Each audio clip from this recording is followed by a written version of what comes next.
আপনাদের নিশ্চয়ই রায়বাড়ির বড় বউয়ের কথা মনে আছে? হ্যাঁ, আমি সেই রায়বাড়ির বড় বউ অমৃতা রায়। যেদিন রায়বাড়ির সাথে সব সম্পর্ক শেষ করে চলে এসেছি, সেদিন থেকে আমি আবার অমৃতা সাহা হলাম। রায়বাড়ির সমস্ত চিহ্ন ধুয়ে মুছে বেরিয়ে এসেছি।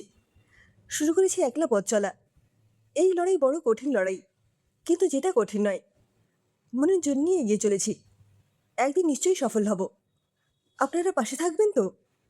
কিন্তু যতটা সহজে বললাম, বেরিয়ে আসা ততটা সহজ ছিল না। নিজের মনের সাথে নিজে অনেক লড়েছি।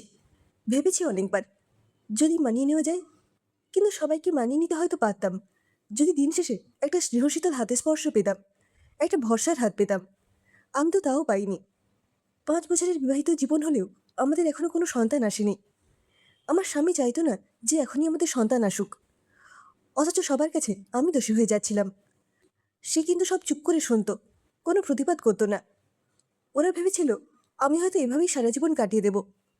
আমার মতো হাউসওয়াইফ হয়তো প্রতিবাদ করার সাহসই পাবে না কোনোদিন। তাই যেদিন রাতুলের কাছে ডিভোর্সের কথা বলেছিলাম, ও পাত্তাই দেয়নি, হেসে উড়িয়ে দিয়েছিল। অনেক কথা বলেছিল অপমানসূচক। রাতুলও ভাবতে পারেনি যে আমি চলে আসব। কিন্তু কেউ যদি নিজের মনে জোর করে বেরিয়ে এলেও পারিপার্শ্বিক অবস্থা আপনার মেরুদণ্ড ভেঙে দেবেই, কিছুতেই সোজা হয়ে দাঁড়াতে দেবে না। যেমন আমার ক্ষেত্রে হয়েছে। এমনকি আমার নিজের বাবাও আমার পাশে দাঁড়ায়নি। সংসার ভেঙে চলে আসা মেয়ের পাশে আমার সম্ভ্রান্ত বাবা দাঁড়াতে লজ্জা পেয়েছে। উনি যেন একটা অপরাধ বোধে ভুগছেন। আমি কেন সংসার না করে চলে এলাম? এবার তিনি কিভাবে সমাজে মুখ দেখাবেন? অথচ দিনের পর দিন যদি মেয়েটি শ্বশুরবাড়িতে কষ্ট পায়, তখন বাবা মা হালতাস করবে। কিভাবে শ্বশুরবাড়িতে আরও ভালো থাকতে পারবে, তার জন্য যাদের ক্ষমতা আছে অথবা যাদের নেই, তারা ধার দেনা করে আরও বেশি টাকা জামাইয়ের হাতে তুলে দিয়ে মেয়ের সুখ ভিক্ষা করবে। কিন্তু তবু মেয়েটার পাশে দাঁড়াবে না, তাকে মেনে নিতে ও মানিয়ে নিতে বলবে। কিন্তু শেষ পরিণতি অনেকেরই জানা আছে। অথচ জামাইয়ের পেছনে যে টাকাগুলো দিয়ে সুখ কিনতে চান বাবা মা, সেই টাকাগুলো মেয়েকে দিয়ে নিজের পায়ে দাঁড় করিয়ে দেওয়া যায়। কিন্তু হায়রে কপাল, এই পুরা দেশের বাবা মায়েরা যে কবে সেটা বুঝবে কে জানে। আমার ক্ষেত্রে সেটা আমি হতে দিইনি।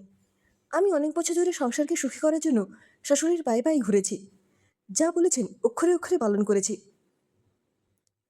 ওদের মেয়েদের জন্য এক নিয়ম, আর আমার জন্য অন্য নিয়ম, তাও মেনে নিয়েছিলাম। কিন্তু ওরা আমাকে জড়ভরত বানিয়ে ফেলেছিল। আমার কোনো স্বাধীনতা ছিল না। ওরা কখনোই আমার কথা ভাবেনি। আস্তে আস্তে আমার শখ আহ্লাদ, ভালো লাগা মন্দ লাগা শেষ হয়ে যাচ্ছিল। আমি যন্ত্রমানবে পরিণত হচ্ছিলাম, দম দেওয়া পুতুলের মতো। তাই ছেড়ে আসতে বাধ্য হলাম। অন্তত আমার স্বামী যদি আমার কষ্ট বুঝতো, তাহলেও আরেকবার ভেবে দেখতাম। কিন্তু সেও আমাকে ভালোবাসতে পারেননি, শুধু প্রয়োজনে কাজে লাগিয়েছে আর বিছানা শয্যাসঙ্গিনী করে রেখেছে। তাতে না আছে সম্মান, না আছে ভালোবাসা। তাই নিজের পরিচয় খুঁজতে আজ আমি বেরিয়ে এসেছি। জানি কাজটা এতটাও সহজ নয়। আমার মতো হাজার হাজার মেয়ে মেনে নিয়ে ও মানিয়ে নিয়ে সংসার করছে। অনেকের উপায় নেই, অনেকের আবার সাহস নেই, কারণ সমাজ এখনো ঘর ভাঙা মেয়েদের পাশে দাঁড়ায় না। তবুও সাহস করে বেরিয়ে এসেছি, কারণ জীবন তো একটাই। ভালো থাকার অধিকার আমারও আছে। দেখি পারি কিনা নিজের পরিচয় তৈরি করতে।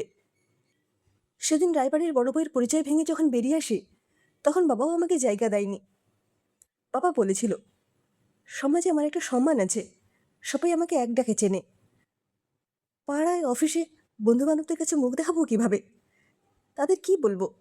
তুমি সংসার করতে পারোনি, ঘর ভেঙে চলে এসেছো, এত টাকা পয়সা দিয়ে বিয়ে দিলাম তোমাকে, উচ্চপদে চাকরি করা জামাই আনলাম, আর তুমি কিনা সব ছেড়ে চলে এলে। এরপর সারা জীবন কি করবে একবারও ভেবে দেখেছো? আমি বলেছিলাম, বাবা আমি চাকরি করব, লেখাপড়া শিখেছি, ঠিক যে কোনো একটা কাজ জোগাড় করে নেব, তুমি এত ভেবো না। মেয়েরা এখন আর অতটা অসহায় নয়। শ্বশুরবাড়িতে দিনের পর দিন অত্যাচার সহ্য করে থাকলে তোমার ভালো লাগতো?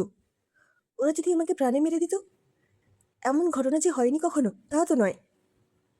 পিসিমা বলেছিল, তবুও ওটা তোমার শ্বশুর বাড়ি, স্বামীর ঘর, ছেড়ে আসা একদম উচিত হয়নি। আমাদের একবার জানাতে পারতে আসার আগে। আমরা বুঝিয়ে সমস্যা মেটানোর চেষ্টা করতাম। মেয়ে মানুষের এত জেদ কিন্তু ভালো নয়। শ্বশুরবাড়িতে অমন একটু আধটু হয়েই থাকে, মেয়েদের মানিয়ে নিতে হয়।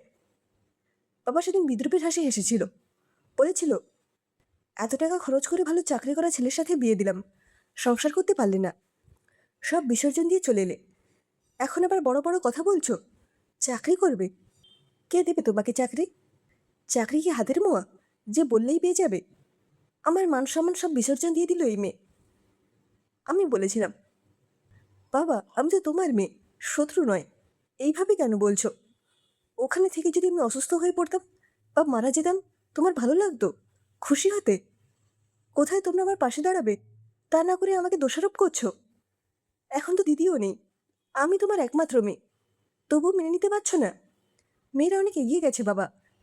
শ্বশুর ঘরে এইভাবে কষ্ট করে কেউ পড়ে থাকে না। যাদের সামর্থ্য আছে তারা তো চাইবেই নিজের মতো করে বাঁচতে। আমি ঠিক কোনো না কোনো কাজ জোগাড় করে নেব। বাবা সেদিন দৃঢ়কণ্ঠে বলেছিল, সমাজ এগিয়েছে বলেই তো এই অবস্থা। এর চেয়ে মরে গেলেও তাও সবাইকে বলা যেত মারা গেছে আমার মেয়ে। কিন্তু এখন আমি কি বলবো সবাইকে? এই কথার পর আর এখানে থাকা যায় না। বাবা সমাজকে এত ভয় পাচ্ছে যে মেয়ের মৃত্যুতেও তার কিছু যায় আসে না। কিন্তু এই সমস্ত মানুষেরই জন্য। কেন তবে একটি মানুষ সে তার নিজের মতো করে বাঁচতে পারবে না?